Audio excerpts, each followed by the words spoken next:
आज के जमाने में लोग अपनी हर छोटी बड़ी चीज को सोशल मीडिया पर शेयर करना जरूरी समझते हैं और कहीं ना कहीं ये सारी चीजें युवाओं में बहुत प्रचलित भी होती जा रही हैं। ठीक ऐसे ही आज की कहानी है और आज की कहानी एक ऐसे ही परिवार की है। प्रीति जो अपनी माँ और पिता के साथ रहा करती थी। प्रीति अपने घर की इकलौती और लाडली बेटी थी, इसलिए वो हर छोटी बड़ी चीज को लेकर अपने माँ बाप से जिद किया करती थी। ऐसे ही सावन के मौके पर इंस्टाग्राम, यूट्यूब पर हरिद्वार जाने की बहुत सारी वीडियो ट्रेंड कर रही थी। ये सब देखकर प्रीति के मन में ख्याल आता है। वैसे सावन में आजकल हरिद्वार जाना बहुत ट्रेंड कर रहा है। क्यों ना मैं भी अपने दोस्तों के साथ सावन में हरिद्वार जाऊं और वहां जाकर अपनी बहुत अच्छी अच्छी वीडियो और फोटोज क्लिक करूं और उसे सोशल मीडिया पर डालूं। ऐसे आइडिया खराब नहीं है। एक काम करती हूँ, सबसे पहले अपने दोस्तों को रेडी करती हूँ, उसके बाद घर पे बात करूंगी। प्रीति तुरंत अपने दोस्त रोहन और काजल को कॉल पर कॉन्फ्रेंस पे लेती है और दोनों से कहने लगती है, अरे मुझे ना तुम दोनों से कुछ जरूरी बात करनी है, बस इसलिए तुम दोनों को लाइन पर लिया है। वो तुम्हें पता है कि अब सावन का महीना सोशल मीडिया पर कुछ ज्यादा ही ट्रेंड कर रहा है और सबसे ज्यादा तो हरिद्वार। मैं तो सोच रही हूँ क्यों ना हम तीनों हरिद्वार चलें। हरिद्वार जाने की बात सुनकर रोहन और काजल दोनों प्रीति का मजाक बनाने लगते हैं। उन्हें अच्छे से पता था कि प्रीति को सिर्फ और सिर्फ वीडियोस, फोटोज चाहिए, क्योंकि भगवान के प्रति उसकी कोई आस्था नहीं थी। उसे तो बस सोशल मीडिया पर ट्रेंड करना था। तभी वो दोनों उसका मजाक बनाकर कहते हैं, अबे तू कब से इतनी धार्मिक हो गई? तुझे कब से पूजा पाठ और धार्मिक स्थल में जाने का मन करने लगा? तू तो बड़ी मॉडर्न लड़की है, फिर अचानक से ये सब कैसे हो गया? ओहो, अब समझ में आया। लगता है तुझे किसी से प्यार हो गया है। अच्छा, दुआ में उसी को मांगने जा रही है। अरे रोहन, तू भी कैसी बातें करता है यार। इतने बुरे दिन नहीं आए हैं मेरे कि मैं किसी को दुआओं में मांगने के लिए हरिद्वार जाऊं। अरे वो तो बस मुझे थोड़ी सी वीडियो वगैरह बनानी थी, इसलिए मैं सोच रही हूँ क्यों ना मैं हरिद्वार चलूं। और आजकल तो लड़की लड़का हर कोई हरिद्वार जाता है। अरे प्रीति, बात को समझने की कोशिश कर। लोग तो फिर भी लड़कों को हरिद्वार जाने के लिए भेज देते हैं, पर लड़कियों के लिए कभी भी उनके पेरेंट्स मानेंगे नहीं। अगर तुझे मेरी बात पर विश्वास नहीं है ना, तो एक बार अपने घर वालों से इस बारे में बात करके देख, तुझे अपने आप ही पता चल जाएगा। अरे यार, तुम लोग मेरे घर वालों की टेंशन क्यों लेते हो? तुम्हें पता है ना, मैं अपने माँ बाप की इकलौती बेटी हूँ और मैं जो बोलती हूँ वो होता है। मेरे घर में तो ये तो हरिद्वार क्या चीज है, 2 मिनट में अपने घर वालों को यूं मना लूंगी। इसके लिए तुम लोग अपने अपने घर वालों की टेंशन लो। तुम कैसे मनाओगे उन्हें? यार प्रीति, मैं तो नहीं जा पाऊंगी यार, क्योंकि मेरे घर वाले तो बिल्कुल भी नहीं जाने देंगे। मेरा डन है, मैं तो चलूंगा, बस तुम अपना देखना।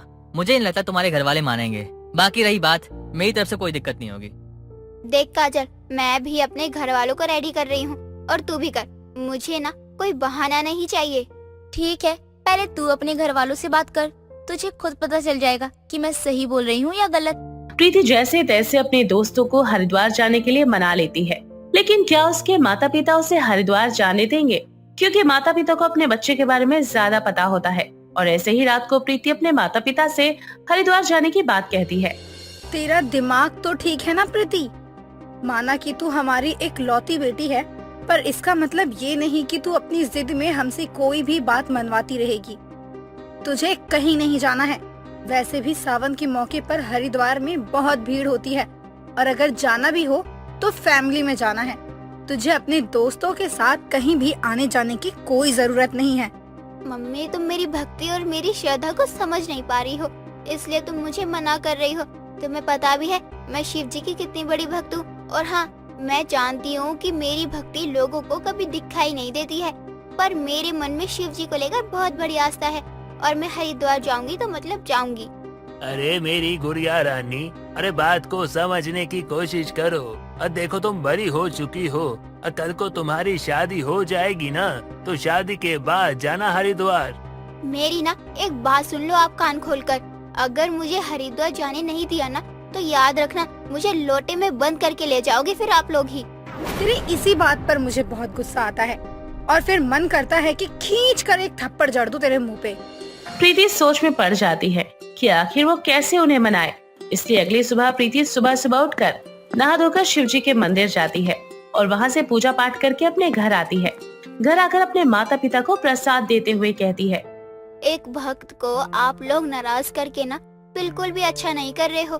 मम्मी पापा प्लीज मुझे हरिद्वार जाने दो ना, मेरा बहुत मन है इस बार जाने का, और अब तो मैं सावन की व्रत भी रख रही हूँ।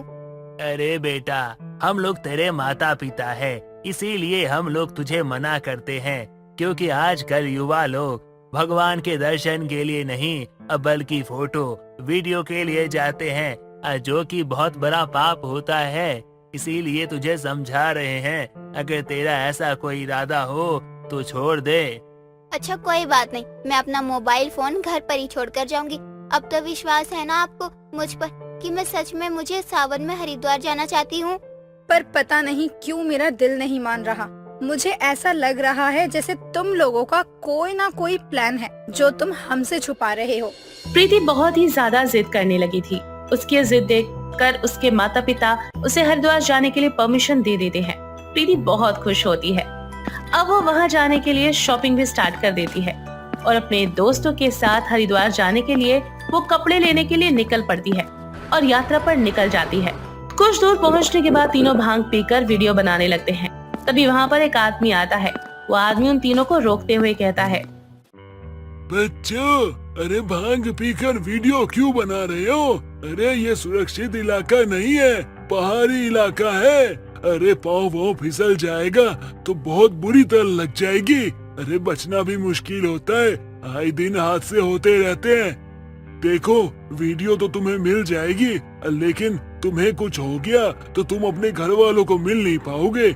इसीलिए समझा रहा हूँ, वीडियो तब बनाना जब भांग का नशा उतर जाए। तो अंकल अपनी जुबान संभाल कर बात करो ना। और हाँ, हम लोग भांग अपने पैसों की पी रहे हैं, आपसे थोड़ी ना हमने पैसे लिए हैं जो आप आकर हमसे ये फ्री का ज्ञान बांट रहे हो।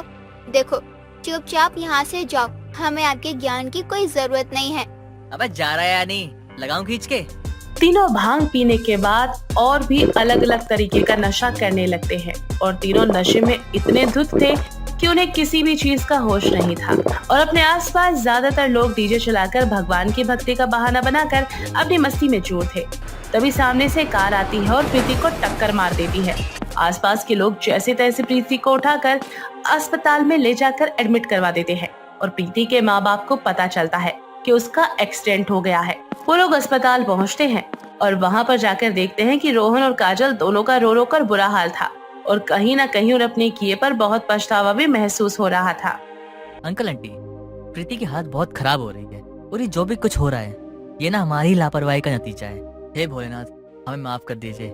इस बार हमने हरिद्वार के नाम पर सिर्फ मस्ती और मजाक ही किया, लेकिन अगली बार हम सच्चे दिल से हरिद्वार आपके सिर्फ दर्शन करने आएंगे। बस मेरी दोस्त को ठीक कर दीजिए। तुम जैसे बच्चों को ना कभी समझ नहीं आएगा कि आखिर ये सब होने के बाद एक माँ बाप के ऊपर क्या बीतती है। तुम्हें तो बस अपनी मौज मस्ती ही दिखाई देती है। ऐसे ही थोड़ी देर बाद प्रीति को आखिर होश आ ही जाता है और उसे अपने किए पर बहुत पछतावा होता है और वो सबके सामने हाथ जोड़कर माफी मांगती है।